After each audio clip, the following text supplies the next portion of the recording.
हाय church, good morning. स्वागत है सभी का इस मॉर्निंग के डिवोशन में।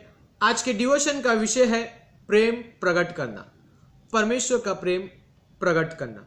लूका की किताब उसका 19वां अध्याय और उसकी 5वीं पंक्ति में लिखा हुआ है, जब यीशु उस जगह पहुंचा तो उस पर दृष्टि करके उससे कहा, हे जक्कई, झट उतर आ, क्योंकि आज मुझे तेरे घर में रहना अवश्य है।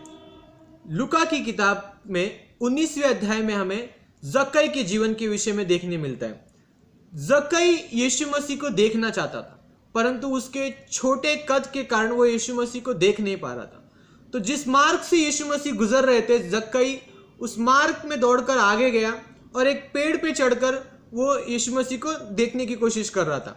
और जब यीशु मसीह उस पेड़ के करीब आते हैं तो यीशु मसीह 5वीं पंक्ति में जक्कई से कहते हैं कि तू उतर नीचे आ, क्योंकि आज मुझे तेरे घर में रहना अवश्य है। और इस कहानी के आगे हम देखते हैं कि जब यीशु मसीह जक्कई से कहता है कि आज मैं तेरे घर आऊंगा, तो सारे लोग यीशु मसीह पे कुड़कुड़ाने लगते हैं कि ये कैसे एक पापी के घर पे जा रहा है, ये कैसे एक बुरे व्यक्ति के घर पे जा रहा है। आगे हम इस कहानी में देखते हैं कि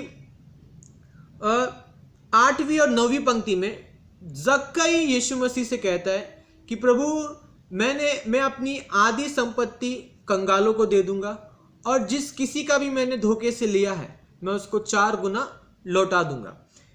यदि हम जक्कई के जीवन में देखें तो 2 चीजें जो जक्कई के जीवन में बहुत ही महत्वपूर्ण थी, 2 चीजें जो जक्कई की जीवन की नींव थी, जिसमें जक्कई का जीवन एक तरीके से उन 2 चीजों पर टिका हुआ था। वो 2 चीजें जक्कई की जीवन की नींव थी। पहला, गलत तरीके से कमाया पैसे को कमाना ना, गलत तरीके से पैसे कमाना। जक्कई लोगों से ज्यादा चुंगी लेता था ना, वो उनसे डबल चुंगी लेता था। तो पहला, गलत तरीके से पैसे कमाना। दूसरा, गलत तरीके से कमाया हुआ धन। गलत तरीके से कमाया हुआ धन, हम देखते हैं जक्कई के पास काफी धन था। उसने कहा, मैं अपने आधी संपत्ति कंगालों को दे दूंगा, जिस किसी का भी धोखे से लिया है मैं उसे 4 गुना लौटा दूंगा। उसके पास इतना धन था।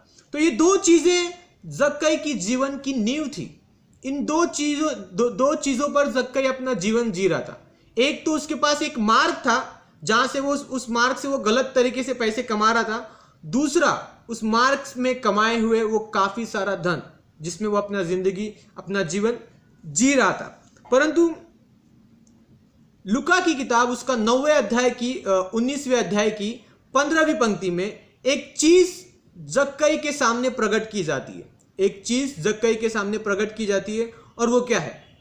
और उस चीज की वजह से जक्कई का पूरा जीवन बदल जाता है। जब जक्कई के सामने ये एक चीज प्रकट की जाती है, इस एक चीज के कारण जक्कई का पूरा जीवन बदल जाता है। वो एक चीज क्या है? परमेश्वर का प्रेम। परमेश्वर का प्रेम। परमेश्वर के प्रेम में सामर्थ्य है लोगों के जीवनों को बदलने के लिए। परमेश्वर के प्रेम में सामर्थ्य है, परमेश्वर के प्रेम में सच्चाई है, परमेश्वर के प्रेम में, परमेश्वर का प्रेम जीवनों को बदलता है। चाहे जीवन कैसा भी हो, परमेश्वर का प्रेम जीवनों को बदलता है। जब हम देखते हैं कि परमेश्वर के प्रेम में सच्चाई है, तो परमेश्वर के प्रेम में सच्चाई क्या है?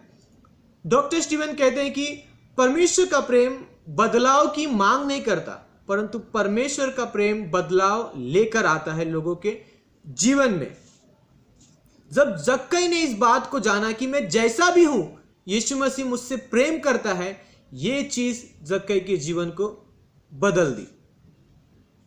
क्योंकि यीशु मसीह ने जक्कई के सामने प्रेम प्रकट किया और उस प्रेम ने जक्कई के जीवन को बदला। इसके पहले कई सारे लोग जक्कई को देखकर, जक्कई के जीवन को देखकर, उसके जीवन में इस बुराई को देखकर उसके सामने कई सारी चीजों को प्रकट कर रहे थे। लोग जक्कई के जीवनों को देखकर उसके सामने क्रोध प्रकट कर रहे थे, ये ज्यादा चुंगी लेता है, ये हमसे डबल चुंगी लेता है। उसके सामने क्रोध प्रकट कर रहे थे, जलन प्रकट कर रहे थे, नफरत उसके सामने प्रकट कर रहे थे, कड़वाहट उसके सामने प्रकट कर रहे थे। लोग उससे बैर रख रहे थे, उससे मिलना नहीं चाहते थे। बुराई लोग उसके सामने प्रकट कर रहे थे। बट क्या ये उसके जीवनों को बदल पाए? नहीं। क्या ये उसके जीवनों को बदल पाए? नहीं। परंतु एक व्यक्ति उसके सामने आता है, जहां हजारों लोग जक्कई के सामने क्रोध, जलन, कई सारी चीजें प्रकट कर रहे हैं, वहां एक व्यक्ति यीशु मसीह जक्कई के सामने आकर प्रेम प्रकट करता है और जक्कई का पूरा जीवन बदल जाता है। हम देखते हैं कि ये चीजें, ये क्रोध, ये कड़वाहट, ये जलन, ये नफरत, ये बुराई, ये उनके जीवन में है जो अंधकार में है, जो पहले से ही अंधकार में। यदि इन चीजों को हम अपने जीवन में रखेंगे तो हम भी अंधकार में चले जाएंगे, हम भी अंधकार में अपना जीवन जीने लगेंगे। यहां पे हमें एक चीज सीखने मिलती है कि जक्कई भी प्रेम प्रकट करता है। जक्कई भी प्रेम प्रकट करता है। उसने कहा कि मैं अपना आधा धन कंगालों को दे दूंगा और अपना आधा जिससे मैंने चोरी करके लिया है या जिससे मैंने धोखे से लिया है, मैं उसको 4 गुना लौटा दूंगा। तो यहां पे जक्कई भी प्रेम प्रकट करता है। कैसे? क्योंकि जक्कई ने प्रेम को स्वीकारा, प्रेम को जाना, इसीलिए उसने प्रेम को प्रकट किया। यदि हम अपने जीवन में परमेश्वर के प्रेम को नहीं स्वीकारेंगे, नहीं जानेंगे, तो हम परमेश्वर के प्रेम को अपने जीवन में कभी प्रकट नहीं कर पाएंगे। परमेश्वर के प्रेम में सामर्थ है, परमेश्वर के प्रेम में सच्चाई है, परमेश्वर के प्रेम लोगों के जीवन को बदलता है। यदि हम लोगों के सामने उनकी बुराइयां, उनकी बोलते ना कि उनका बुरा जीवन प्रकट करेंगे तो वो उनके जीवनों को नहीं बदलेगा। परंतु यदि हम लोगों के सामने परमेश्वर के प्रेम को प्रकट करेंगे, वो उनके जीवनों को बदलेगा। यदि मैं सामने वालों को आईना दिखाऊं तो वो अपने आप को ही देख पाएगा, परंतु यदि मैं सामने वालों को परमेश्वर दिखाऊं या यीशु मसीह दिखाऊं तो वो उसका जीवन बदलेगा। जब जक्कई के सामने यीशु मसीह ने प्रेम प्रकट किया तो उसका जीवन बदल गया ना। परमेश्वर का प्रेम लोगों के जीवनों को बदलता है। आमीन।